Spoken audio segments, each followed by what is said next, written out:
云林老五老基金会志工陪伴长辈出门来采买年货，要互老大人会当多多甲外界来接触，嘛来享受世界开市买物件趣味。有老大人是感动甲目屎甘目甜。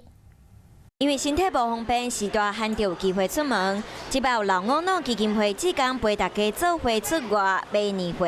因为这些长辈他们就是平时比较没有机会可以外出进行采购，那刚好我们有这个活动，可以就是让他们有机会出来自行选购。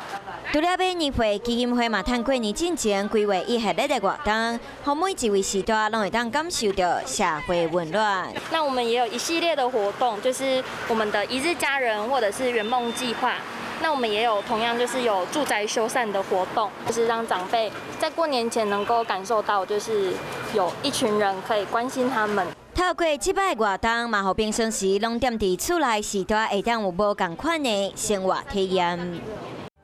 我是吴一璇，想要收看最新第一手的讯息，赶快加入华视新闻 YouTube 频道，按赞，开启小铃铛，最专业的主播群说新闻给你听。